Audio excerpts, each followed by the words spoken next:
Hi everybody, Kyle Austin, Matt Wenzel here at Spartan Stadium after Michigan State's 32-30 win over Michigan State, offense beating defense. We're not here to explain that final score because it cannot be explained. Mark D'Antonio makes it up out of thin air. But we are here to talk about what we saw on the field today. And we saw a lot of things, offense versus defense scrimmage. And I think you're always kind of lean to start towards the quarterbacks. Obviously, Michigan State's got an established guy in Brian Lewerke, but nobody else on that roster as far as quarterbacks has ever played a snap here before. So a lot of new guys out there seeing him for the first time. What were your impressions of some of those backup guys? I think Lombardi got better as the game went on, and he even admitted it. He's didn't really do a lot early, but I mean he put together 2 touchdown drives late for however you want to figure those work out with the way they formed the spring game. But he made some nice throws, and he said he was feeling more comfortable by the end of the game. And then Theo Day was. He was like 5 for 10 or something. He had a pick. He didn't have any touchdowns. Lombardi threw 1, so did Lewerke. But Day, he had 1 deep ball attempt that he really tried. I don't even remember what the receiver was, but he underthrew it, and Josiah Scott picked him off. And after the game, he said, I thought I had enough air under it, and the longer he watched it hang up there, he just didn't. But I think he's somebody who just kind of got to break the ice today and go forward. Right, and you look at Lombardi, I think he was the most important guy. He was, to me, one of the most important guys to watch today because they don't want to play Theo Day unless they absolutely have to. 2 freshmen, they never played a true freshman at quarterback here. So to me, the big question was, is Rocky Lombardi ready to step in if Brian Lewerke can't play? And I think he is. I mean, he looked like a guy that hasn't played before, but he looked like he ran the offense pretty well, threw some good balls, and he improved. So I think if Michigan State were to lose Brian Lewerke for any other season, I think based on what we saw today, it'll be Lombardi, and he looks like you give him something out there. Yeah, and he can run the ball a little bit too. But obviously you'd want to have in that situation. Obviously, you want to lean a little heavier on your run game instead of having redshirt freshman out there swinging the ball around too much. But I think it's obvious.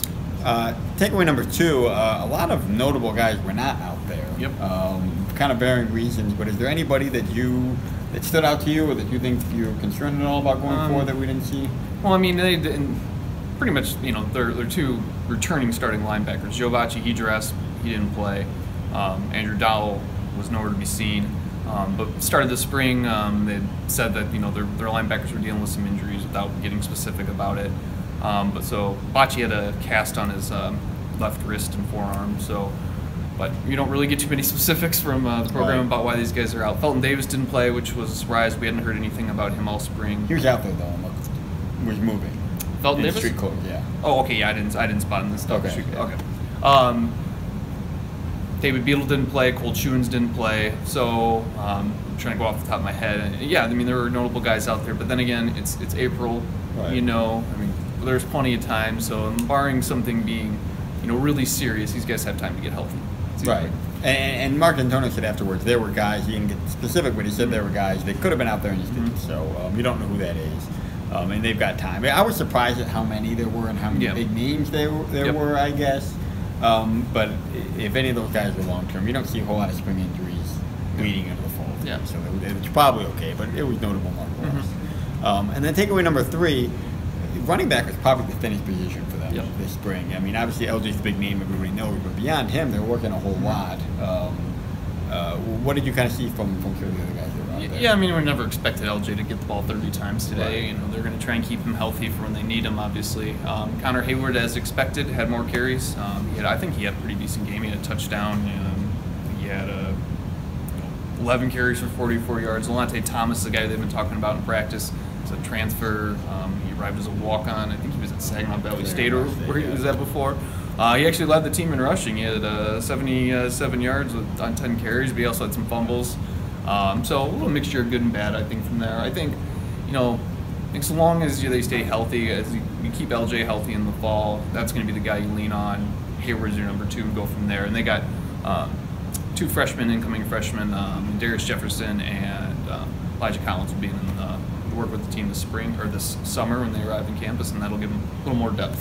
Right, and depth is something I think they're going to use here. I mean, really, except for that last year of Le'Veon Bell, they've never really had a one guy. They've always used a second guy or a third guy defensively, and I think Connor Hayward could be that guy. I like the way he runs. I mean, obviously, people that follow his program know son of Craig Ironhead Hayward. He's He's got a tough running style. He's a big body dude. He did some good things on special teams last year. He was kind of the number 2 by default this spring. Yeah. So it's kind of hard to tell. I don't think he had a whole lot of competition. And he'll have more in the fall, but I still think based on what I've seen today and based on what we've heard, he's probably the most likely guy to be number 2. And he's athletic. I mean, he can throw the ball. He threw a 2-point conversion pass today. He's a guy that they can line up in the slot, which they did last year. They can go 2-back sets with him and LJ and move one of them out. So, yeah, he gives them some versatility. Well, that'll do it from the spring game here. Michigan State offense edging the defense, and we'll have a lot of coverage on mlive.com/Spartans. Thanks for watching.